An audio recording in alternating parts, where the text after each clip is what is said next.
قال یا قوم اتبعوا المرسلین، کہ ایک آدمی بہت دور شہر کے کونے سے آیا اور اس نے اپنی قوم کے لوگوں سے کہا کہ تم نبی کو کیوں نہیں مانتے، یہ تو سچے لوگ ہیں۔ اور پھر قرآن اس انسان کے ایفرٹ کے بارے میں بتاتا ہے کہ کس طرح اس نے لوگوں کو بتایا، سمجھایا، اور آخر میں اس کی قوم نے اس انسان کو قتل کر دیا۔ اب ہم اس انسان کے سارے ایفرٹ اور کہانی کے بارے میں جانتے ہیں، لیکن اس کے باوجود بھی ہمیں نہیں پتا کہ یہ انسان کیسا دکھتا تھا، اس کی کیا عمر تھی، اس کی کیا چال ڈھال تھی، اس کا کیا نام تھا، یا یہ کس شہر سے آیا تھا۔ لیکن قرآن نے ایک عام انسان کو اس کے ایفرٹ کو مینشن کیا، اور تب قیامت کے لیے خاص طرح قرآن میں اچانک سے ہسٹوریکل قصہ شروع ہو جاتا ہے، تو پھر بیچ میں کوئی قانون کی آیت آ جاتی ہے، اور پھر آخرت اور قیامت کا ذکر آ جاتا ہے۔ اور شاید اسی لیے یہ کتاب بہت سارے لوگوں کے لیے کنفیوژن کریٹ کرتی ہے، لیکن اگر آپ تھوڑا سا گہرائی میں جا کر سوچیں تب آپ کو اس بات کا اندازہ ہو جائے گا کہ جس نے یہ ساری دنیا بنائی ہے، جو اس ساری دنیا کا خالق ہے، مالک ہے، چلانے والا ہے، اسے لٹریچر کے، رائٹنگ کے کسی رول کو فالو کرنے کی ضرورت نہیں ہے۔ شیخ حمزہ یوسف اس بات کو اس طرح سے سمجھاتے ہیں، رات کے آسمان کو دیکھیے، ایک عام انسان جب آسمان کی طرف دیکھتا ہے تو اسے صرف بکھرے ہوئے ستارے نظر آتے ہیں، ان کی کوئی شکل نہیں، کوئی ڈیزائن نہیں، کوئی سیکوینس نہیں۔ لیکن اگر کسی ایکسپرٹ اسٹرونومر کو وہاں کھڑا کر دیا جائے تو وہ انہی بکھرے ستاروں میں شیپس دیکھ لیتا ہے، کانسٹیلیشنز کو پہچان لیتا ہے، وہ ان ستاروں کو ان کے نام سے جانتا ہے۔ بالکل اسی طرح قرآن سیکوینس میں نہیں ہے، لیکن جو لوگ اس کو جاننے کا شوق رکھتے ہیں وہ جانتے ہیں کہ کس آیت کو کس آیت کے ساتھ جڑنا ہے۔ اور ہم نے قرآن کو سمجھنے کے لیے آسان کر دیا ہے، تو وہی ہے کہ سوچے سمجھے۔ تو اب تک کیا بات سیکھی ہم نے کہ قرآن بکھرا ہوا نہیں ہے، بلکہ اس کا اسٹرکچر عام دنیا کی کتابوں سے مختلف ہے، الگ ہے۔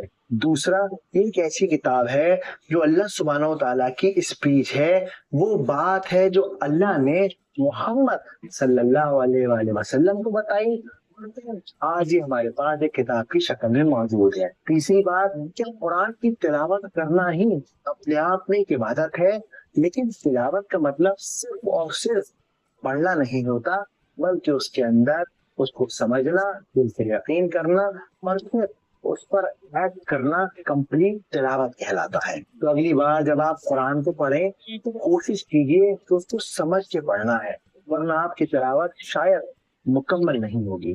شیخ مریبت الحج بڑی اچھی اگزامپل دیتے ہیں، آپ بتاتے ہیں کہ ایک پور بھر کے کتاب پڑھنے سے بہتر ہے ایک کتاب کا یاد ہونا، اور ایک کتاب کا یاد ہونے سے بہتر ہے ایک لائن کا سمجھ میں آنا۔ حفظ الصفرین خیر من قراءة القرآن. To memorize two lines is better than to reading two camel dogs. And then he said, وَفَهْمُ الصَّفْرَيْنِ خَيْرٌ مِنْ حِفْظِ الْقَرْآنِ. But to understand two lines is better than to memorize two camel dogs of knowledge. یاد رکھیے، قرآن کو سمجھنا اسے حفظ کرنے سے زیادہ ضروری ہے۔ لیکن گہرا سوال کھڑا ہوتا ہے کہ ٹھیک ہے، میں سمجھ گیا کہ قرآن اللہ کی اسپیچ ہے، اللہ کی بات ہے، اور یہ ایک رحمت ہے، ایک دوا ہے، ایک شفا ہے، اور قرآن ایک سمندر کی طرح ہے، بہت زیادہ اس کے اندر گہرائی ہے، لیکن مجھے یہ تو بتائیے کہ اس کا مقصد کیا ہے، میں اسے پڑھوں کیوں؟ امام غزالی رحمہ اللہ اپنی کتاب جواہر القرآن میں قرآن کے مقصد کو 6 ڈویژن میں ڈیوائیڈ کرتے ہیں، اور ان میں پہلے 3 ڈویژن سب سے زیادہ امپورٹنٹ ہیں۔ سب سے پہلے ہے the one to whom men are called، یعنی اللہ کو جاننا، یہ پتا کرنا کہ وہ رب کون ہے جس کی کتاب ہے، جس نے نبیوں کو بھیجا، جو مچھلیوں کو پالتا ہے، جو دنیا کو چلاتا ہے، جو ماؤں کے پیٹ میں چہرے بناتا ہے، جس کے پاس ہمیں واپس جانا ہے۔ اور بات ٹھیک بھی ہے، اگر ہم یہ نہیں جانتے ہوں گے کہ بھائی وہ کون ہے جس نے ہمیں بنایا ہے اور وہ کیا کیا ہمارے لیے کر رہا ہے، تو پھر ہم اس پر یقین کیسے کریں گے؟ جان پہچان سے محبت اور بھروسہ دونوں بڑھتے ہیں۔ قرآن کا دوسرا مقصد ہے انسانیت کو اس راستے کی طرف گائیڈ کرنا جو راستہ اللہ کی طرف انہیں لے جاتا ہے، یعنی وہ ہمیں جس سیدھے راستے پر چلنے کو کہتا ہے اس سیدھے راستے کو جاننا اور یہ سمجھنا کہ کس طرح سے اس سیدھے راستے کو حاصل کیا جا سکتا ہے، اس پر دنیا کی برائیوں کو اوائڈ کرتے ہوئے، ہر چالاکی، ہر دھوکے کو نہ کہتے ہوئے بندہ جب ایک روز اپنے رب سے ملے گا تب اس طرف اس کی طرف سے منہ نہیں پھیرے گا، بلکہ یہ بندے کو دیکھ کر مسکرائے گا۔ اور شخص موت کا مزہ چکھنے والا ہے پھر تم ہماری طرف لوٹ کر آؤ۔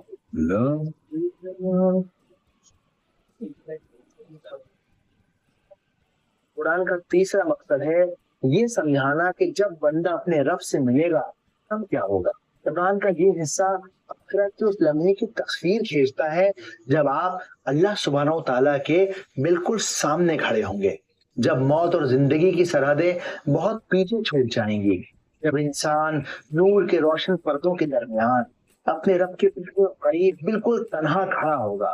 یہ وہ وقت ہوگا جب انسان کو اپنے تمام اعمال کا حساب دینا ہوگا، وہ اعمال، وہ کام جو اس نے تب کیے جب وہ دنیا کی بھیڑ میں پھول گیا، کوئی آنکھ اس کی ہر حرکت کو دیکھ رہی ہے۔ وہ تو خیال سنتا تھا کہ اللہ کی طرف لوٹ کر نہ جائے گا، کیوں نہیں؟ پروردگار سے دیکھ رہا تھا۔ تو اس سیکشن میں کیا سیکھا ہم نے؟ قرآن کے تین مقصد ہے، جس میں جو شروعاتی مقصد ہے سب سے پہلے یہ جاننا، اس کے بعد اس راستے کو جاننا، ہمیں اپنے اللہ سے ملنا ہے۔ ٹھیک ہے، بہت زیادہ امپورٹینس کہ جب آپ اللہ سبحانہ و تعالیٰ سے ملیں گے تب آپ کی کنڈیشن کیا ہوگی۔ چوتھا ڈویژن یعنی دیکھیں کہ باقی جو تین ڈویژن ہے نا، یہ اصل میں مدد کرتے ہیں پورے مقصدوں کو پورا کرنے کے لیے۔ ڈویژن میں لوگوں کے حال کے وقت بتائے جا رہے ہیں، اللہ کے بتائے راستے پر چل ان لوگوں کی بات کی جا رہی ہے جو اللہ کے بتائے راستے پر نہیں چلے۔ یہ مسئلے ہم یہ ریکگنائز کرتے ہیں کہ یہ ساری دنیا امت محمدیہ ہے، یعنی محمد صلی اللہ علیہ وسلم کی امت ہے، کیونکہ محمد آپ نے پہنچانے کا حکم دیا ہے اور سب کو دیا ہے۔ لیکن یہاں پر ایک بہت بڑا فرق ہے، اللہ سبحانہ و تعالیٰ جی ہاں اس بندے کی کوئی پکڑ نہیں ہوگی جس کی میسج نہیں پہنچا، یا پھر پہنچا۔ مثال کے طور پہ اب آپ کو پتہ چل گیا کہ بھائی قرآن کی تلاوت اس طرح سے کرنی، آپ کو